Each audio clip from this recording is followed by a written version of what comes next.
Good evening, everyone. I'm Rohit Dev, your evening host and a management trainee at Adore.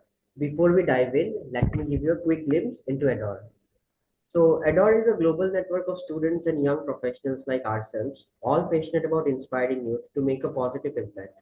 We connect you with established professionals and offer a platform to learn from their journeys.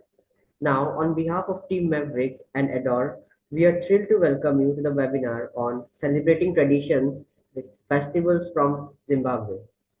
To make this session even more engaging, we kindly request everyone to switch on their cameras. And now, the moment as we all have been waiting for, our esteemed guest speaker for tonight is Miss Moleen mm, Mhungu. Ms. Moleen had done an international diploma in tourism and hospitality management. Ms. Moleen, is a true honor to have you with us today. We all are eager to gain valuable insights from your expertise. Ms. Moleen, the floor is yours. You can start. Hello, everyone. Is the screen visible? Yes, Rohit, Yes, it it is. is. Okay. So let me start.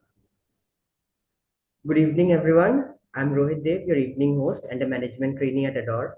So before we dive in, let me give you a quick glimpse into Adore. Adore is a global network of students and young professionals like ourselves, all passionate about inspiring youth to make a positive impact. We connect you with established professionals and offer a platform to learn from their journeys. Now, on behalf of Team Maverick and Adore, we are thrilled to welcome you to this webinar on celebrating traditions, festivals from Zimbabwe. To make the session even more engaging, we kindly request everyone to switch on their cameras. And now, the moment has come where we all have been waiting for an esteemed guest speaker for tonight, that is Ms. Moleen Mhungu. Ms. Moleen had done an international diploma in tourism and hospitality management. Ms. Moleen, is a true honor to have you with us today. We all are eager to gain valuable insights from your expertise. Ms. Moleen, the floor is yours. You may proceed. Good day, everyone, and good evening to you all. Good evening, ma'am. Sorry, my name is Moleen, as you said. My name is Moleen Mhungu. I'm from Zimbabwe. So I have prepared the PowerPoint presentation for Celebration Traditions Festival from Zimbabwe. Zimbabwe is a small, I can say it's a small country with just a few of traditions, though we are more of a diluted continent, a diluted country. Why so? We don't have one of the major cultures in our country. So, well, we have a few which to do the traditions and the cultural and the festivals. But most of the people now are more of Christians. Therefore, I have written written something about our culture, or maybe a background of our culture, of where we come from, of what we do for those we stood do. Okay. Sorry, can I increase my volume a bit? Can you hear me? Yes, you're audible. Yes, we can hear Very you. audible. Oh, okay, thank you. So can I call Zimbabwe Zim? We usually call it Zim or Zimbo. So in Zimbabwe, we have the majority of the people are black people. Are black people, yes. Then the majority is the Shona people, the Shona cultured people. Then the second biggest is the Ndebele people, which are found in the northern side of the country, where the teapot is. If you see the flag on our map, that corner there, that's where the Ndebele are. We have the Tonga people around the Zambezi River on top there. They're the Tonga people. We also have the Venda people. The Venda people are just below the country, like the borders from Botswana and South Africa. That's where you get the Venda people. So I, for one, I belong to the Shona culture. I am a Shona coming from Manicaland part of the country. So our country is about 26 provinces, I think, if not less.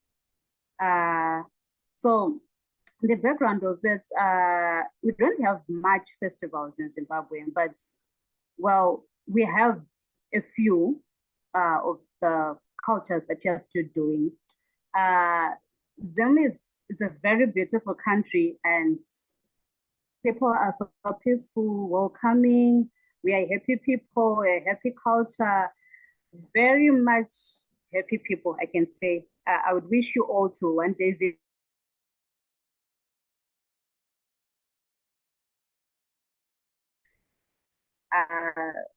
We are happy people. We are always happy. I can say, even the troubles, we are always happy. So Zimbabwe tradition offers a real connection, a real, a richer and a deeper connection to the places and the people. We are so connected in our own traditional way. And even if one comes in our country, you will never know the difference because we are really connected. We really connect with almost everyone from any continent. Okay. So the traditions, I want to show to share with you the traditions that we do. So one of the major traditions that we do is we call it Bira. Bira is whereby we summon our ancestors. We believe we have a connection with the dead. So having a connection with the dead, we believe they also speak to God on our behalf. Maybe let's say we want something to happen in our family, or maybe we want to tell them that one of our daughters is getting married or one of our sons is getting married. We consult, we tell them, we got someone who was called Masikiro, someone who can speak with the dead and what do you call it, and talk to us back, you know, like an intercessor. Someone who can speak to the dead and someone who can give us the word from the dead. So we call that person a Shikiro. I don't know, a spiritual medium, I can say in English. But in Shona, we call that person a Shikiro. Then we have our ancestors, we call them Vadzimu. We believe Miss Moleen, sorry to interrupt. Hello. Yes. Ma'am, Yes. if you want, then please inform me, then I can change this next slide. I can go to the next slide. Okay. Please inform me between your talks, okay? All right, you can turn to the next slide, to the next third slide. Yeah, please direct me. Okay, that's okay. Okay, you may continue. Thank you. Another one. The next slide. Oh, yes. So traditional ceremony. So yeah, I was saying number one is Bira. So I was saying this ritual, we do it overnight. It can be done in a family setup. When I say a family setup, I can say the Mhungus. I'm Moleen Mhungu, has been married to a Mhungu.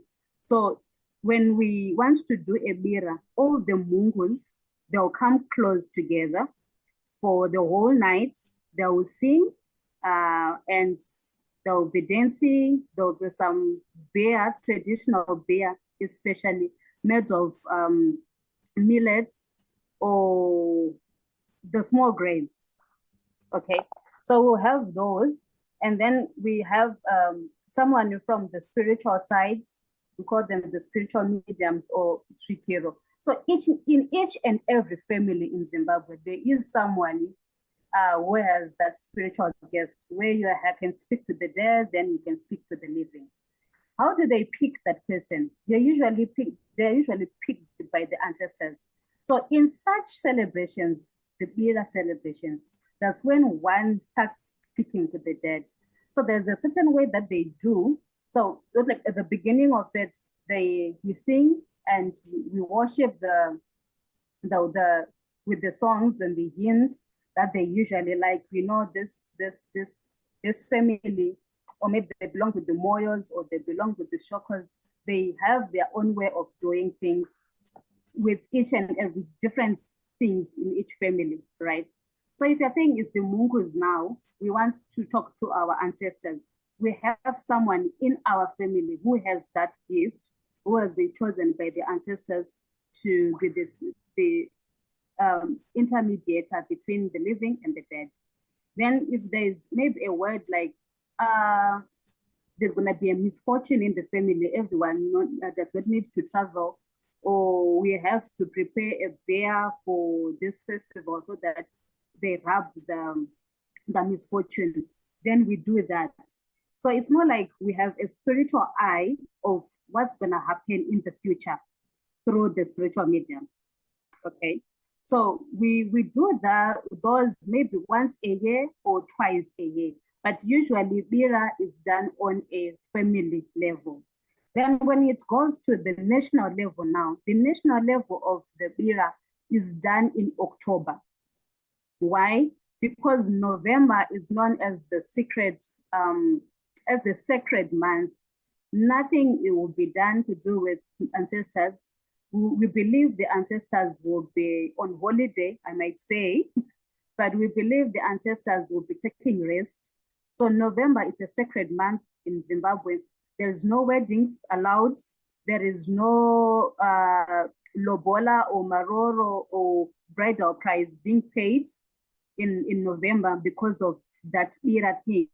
The Bira will be done by the spiritual mediums for the country now. Or let me say by the president and his people now representing for the country. So all the spiritual mediums, all the family spokespersons or all the family intermediators who will be on rest, those who are chosen, the chiefs and the headsmen, that the ones who will be doing the traditional Bira for the nation, that is in November. Then we also have another one, the one I named rain-making ceremony. The rain-making ceremony, usually we do it in the month of September to October because our rain season starts in September or October, latest November. But however, if we start in November, now we know there is hunger.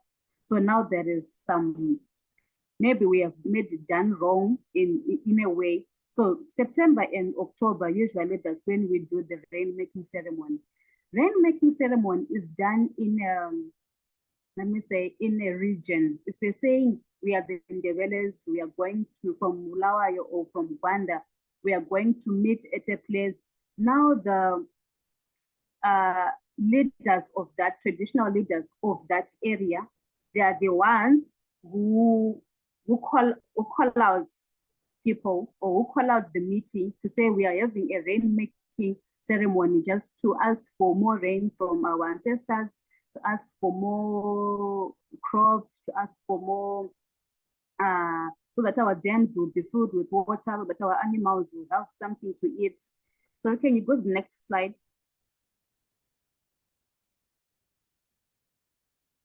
Okay, so I was still talking about the rainmaking. So yeah, usually the traditional healers of the community, there's the ones who does the rainmaking ceremony. If it's done properly, like on a they follow the procedure, that year will be a bumper. That year you're guaranteed it's a bumper harvest. So the second ceremonies that we do is we have the musical and dance festivals. So rather the festivals that we have the music and dance festivals. So in these festivals now, we have the one which is major. We call it the Harare International Festival of Arts, or HIFA. So this one was the biggest in the country. But due to COVID-19, we are no longer doing it, or maybe they'll resume it early because we have been requesting to have these ones, especially us from tourism side, because this one really attracts people from all over the world. So, and it's more of something we look forward to. So we have HIFA. HIFA is where everyone will, maybe we have, usually it's a whole thing of, we have music for the whole week. We have music, we showcase our food, we showcase our crafts, we showcase our paintings, the sculptures. So everyone who does things from their hands and usually from their hands and for anything to do with our culture, we usually meet for the Harare International Festival of Arts, and we showcase our stuff, we sell some of them, and we exchange the cultures. Now the Shona is changing with the Ndebele, changing with the Tongas, with the vendors, with the Manika people, with the Zezuru, so it's like an intercultural kind of event. And it will be very eventful, very colorful, very enjoyable. We will be enjoying. Then the second one we have right now is the fiesta. So the fiesta has recently been introduced by our First Lady, Dr. Moleen Mhungu. She introduced this in conjunction with the Tourism Day. So with this one, she has created an environment where all farmers who farm traditional stuff, they bring forth their traditional stuff on the day, and they'll be selling it. And then there are those who prepare food. They will prepare the food and it will be tasted by almost everyone. And those who do the crafting or maybe creating handbags using the beads, using the fiber, they will bring on this day and will showcase many and different talents on this fiesta day. Then we have what we call the Jacaranda Musical Festival. This one is fun. It usually starts from Friday Friday to Sunday midnight. So it will be a continuous venue of music, continual journey of food, continual journey of showcasing our talents, those who have a different culture that they want to introduce, those who have different of dances. So you have dance groups, there's food. So it's more like an event we start on Friday and ends on Sunday midnight. A lot of dancing will be done, a lot of music, a lot of food. This day is one of the not to miss, especially now, because it's now one of the biggest festivals in Zimbabwe. Then next slide.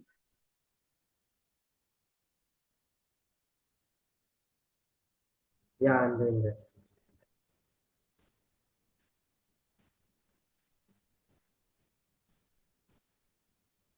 So we have the Art and the Literature Festival. In the Arts and Literature Festival, one of the things that the okay, let me say the arts I have covered it on Haifa, I have covered it on the Fiesta.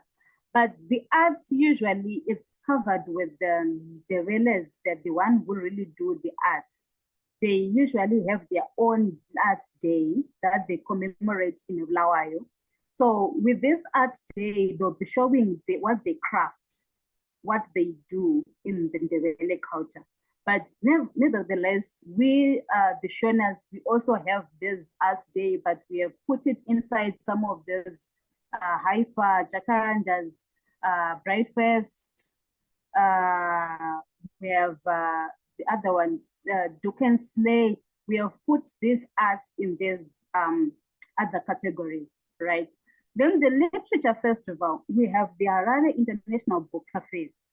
Book Cafe is done here in Harare because it's the capital city. And it is usually done annually. And it is a perfect spot for those who like books, for those who like music, for those who like novels, for those who like theater. This is where theater and novels and book writing and creativity is shown on this particular festival. So it's usually done for 2 days or for 3 days, depending with how they planned it. They have once planned it for I think for about a week, but because most of the things will be covered in other areas, they've just tried and shrink it to a weekend, maybe Saturday and Sunday, then it's done. But they'll be selling their sculptures, they'll be selling their paintings, they'll be selling their books and all. Then we have what we call the Traditional Dance Festival. The Traditional Dance Festival, it's a competition which will start from the schools, the school kids from primary school, from secondary school, from college. So with the traditional now, we'll have different dances, like we have Bende. Bende usually comes, Bende people or Bende dance is usually done by the vendors. The vendor people, which comes from Beitbridge, Kirezi down there. Then we have Jerusalem dance groups or dances, which are done by people from Murewa, from Mashonaland Central, Mashonaland East.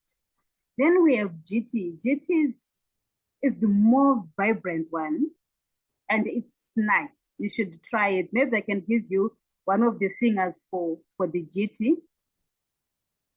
For the GT, maybe you can check the the dances that they usually do. It's one of the funny dances, and they are quite energetic, you know. Then we have sorry, the last one is the Ndebele. The Ndebele dances now, they have their own culture of how they do the Ndebele. So it's more or less like South Africans, like the Zulus, but they have tried to, you know, to spice it up. Like, yeah, that's what I can say. They tried to spice it up. Then, well, yeah, those are the traditions that they do. So from the primary level to the secondary, to the school kids, to the tertiary education, to the community, we have different days to start. So we start the dances maybe in March, preparing for the June festivals, where we have maybe our region or our what you call them, our provincial dances. Then from provincial level, we'll go to the national level. Usually national level, we do it in October to December. Remember, November, we don't do anything. We don't celebrate anything in November.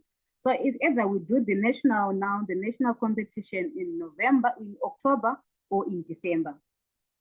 So with Zimbabwe, it's unique in what way? January, February, March is more of a Christian first quarter moment. The Christians will be taking over the calendar. Also, we have the first beginning of the month, the January is usually Christians will be praying, and they'll have their festivals of praying, and it's a continuous month of praying, preaching, and intercession, and revivals, and outgoing, looking for people. Then February is a bit quiet. It's more of a romantic month where Valentine is around the corner. Everyone celebrates Valentine, whether you're from which culture. We do the Valentine. March and April, it's Easter. We are doing Easter stuff. That's more of Christian again. Then June, July, April, May, June, July, we're not doing our traditional stuff, but on a low rate. So we are now doing the traditional dances, preparing for the festivals, preparing for the competitions, maybe doing the inter-cities competition, maybe to strengthen the bond and all. Then from August in Zimbabwe to December is the celebration month, just to remove November. August, September, October, and December is it's a packed last quarter of the year with activities. Okay, it's almost like every weekend there is something going on. Whether you're going for a book cafe, or maybe you're going for a jacaranda, or maybe you're going for a Duquesne's ladies dinner, maybe you're going for a breakfast, maybe you're going for what you call Mbira traditional dance, maybe you're going for Bira, because in August, October, we do a lot of eras then. Then December, we do a lot of enjoying the last month of the year. So in a nutshell, these are the festivals that we do in Zimbabwe.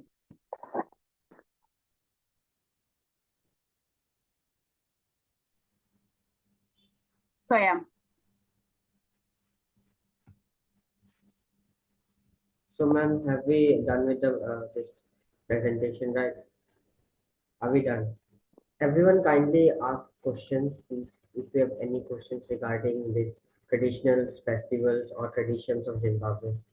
No. Yes, ma'am. Let's see the audience if they have any questions for you or not, like if they want to know anything. And then Hi, Miss Mhungu. Hi, how are you? I'm good. I don't have a question. I'm just gonna say I can attest to that I'm not Zimbabwean. I am a student, but I'm from Lesotho, but I'm studying here in India, and I've met a lot of Zimbabweans. And when you said that wherever you guys go, there's always dancing, I was like, that is so true. Because you guys are always like having fun wherever it is that you go. And thank you so much for this because it really just gave us, like an insight into like the traditions that you guys celebrate. And for those of the people in here who are not African, they can really see what our traditions are. So I just want to say thank you for that. Thank you very much, Violet. You're welcome. Okay, so thank you, Ms. Moleen. I request everyone to kindly drop their questions in the chat box, or you can also say them. I have a Pick out your question. question. Yeah, Paranshi, please go ahead. Actually, I want to ask, like, there are certain codes, certain dress codes or specific attire for different Zimbabwean festivals. Sorry? Are there some kind of different dress codes or different specific attires for different kind of Zimbabwe festival? No, we don't have. Apparently, we don't have. We have maybe for different cultures, but we don't usually celebrate those. I don't know why. Maybe our, let me say, maybe those who came before us were reluctant about it. But we recently have the one with our national flag. That's the one which was recently introduced. But we don't have the specific ones. Though the Ndeweles, they have one which is specific. They have those with beads here, like the Zulu attire from South Africa. That's the one they use. Okay, they are similar, but just a little bit different. But so far, we can't say we have a national uniform for Zimbabweans. No, we don't. We have tried to play around with our flag, but we can't call it a national uniform. No, we don't. Okay, all right. Mhm. Ms. Moleen, Yes. I want to like say something like you said about beads. So I had seen certain videos of like South African countries, like there the traditions of using beads into like various customs as jewelry, as ornaments is very like uh, trendy. Like the African people, they love using beads. I saw using them as attire in the attire in the jewelry. And yes, this they are very like jolly and like they are very fun loving. They are very similar to peoples of India because we are also very much the singing and dancing oriented people. Like our no festivals like pass without this singing or dancing. We also Yeah. enjoy a lot. Yeah. Even if we are hungry, we can dance. That's one thing that Africans do. They love dancing and music. So most of our festivals, they are surrounded with music and dancing. Okay, Miss. Okay. Mhm. Anyone? Any questions, please? If anyone for Miss Moleen.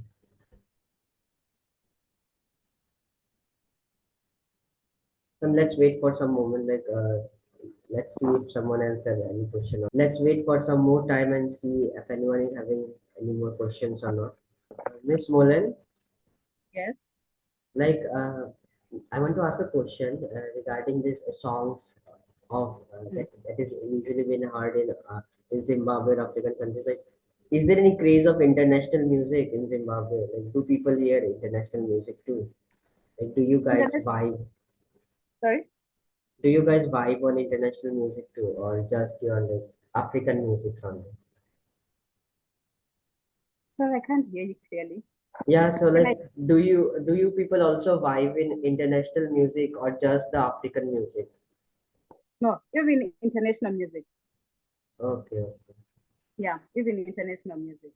Especially if you check for, okay, let me say for the Jacaranda Festival, we usually have one or two from any neighboring countries, artists from any neighboring countries.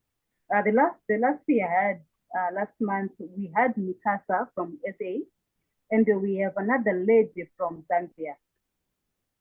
So we usually have one or two from the continent to come. Okay, miss, thank you. Excuse me, ma'am. Yes, Aditya. I have a question too. Okay, please. I have to Ma'am, ask that how has the globalization affected traditional festivals in Zimbabwe? Mhm. ma'am, could you hear the question? Ma'am, am I Ma'am, audible? So you're saying is there specific music that I sing or song? Oh my gosh. Do I have Yeah, oh, from my continent, from my country, or yeah, from my yeah, country.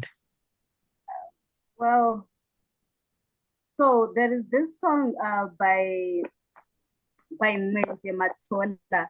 That's one of my favorite song right now. Let me just so it's the song from it's about love, and he's expressing his his feelings for the woman, like how he feels when he is with her. So the title is Matlavzani. Matlavzani is a Ndebele name to feel like you can't tell, like you can't describe how you're feeling. You are happy, you're excited, you feel there is something that you feel, but you can't really explain it. So that's one of my favorite songs. But about singing it, I'm not really good with singing, but Okay, no problem. I would try. No, I'll not try. okay, okay, So ma'am, yeah, okay. I'll try. So it says, Unondinzwisa magwinya, unathandizwe madlavzani.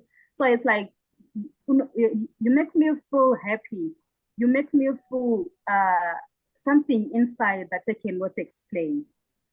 So yeah, maybe I can do the singing on that one.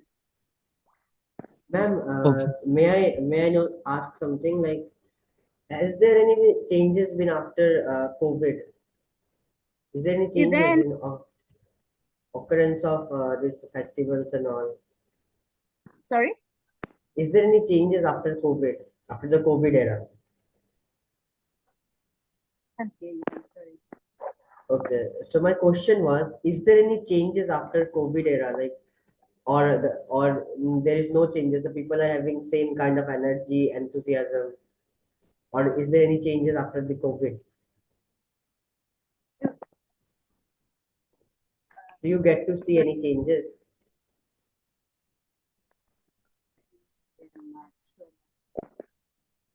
I hope the name is the one. Sorry, you said what? Sorry, I was responding. Okay, am I audible? Mhm. Okay, so is there any changes after COVID, after the COVID hit, or people are celebrating these festivals or with the same enthusiasm like before? You say the same enthusiasm that we have, or maybe can you type? Okay, ma'am, sure. Ma'am, I have a question too. Okay, yes, go ahead. Ma'am, I have to ask regarding just a second.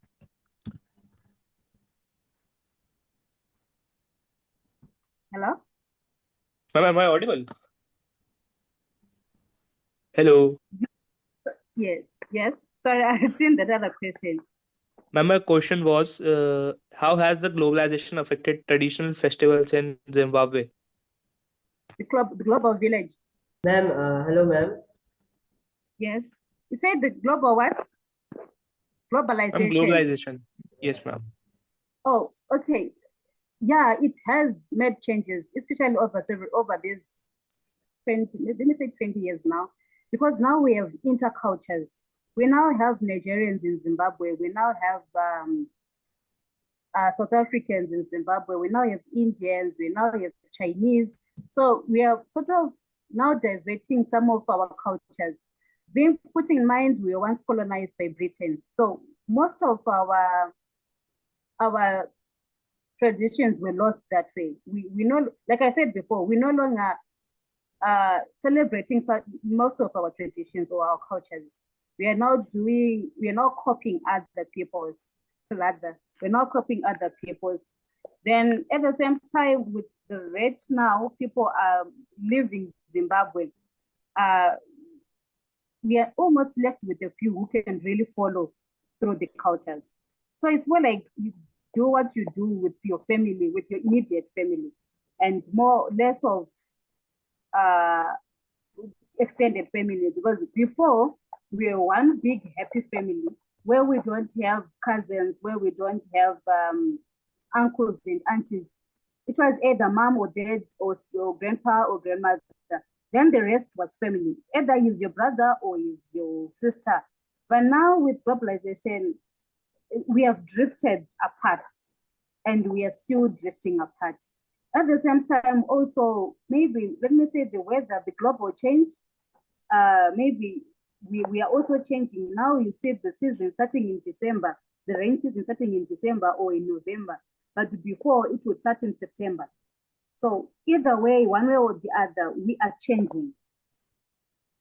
We are changing in a most difficult way. You can't even really trace your roots. You can have 3 or 4 people and you ask them, which culture do you belong to? They don't know. They'll tell you, I'm a Shona person, but do you do the Shona culture things?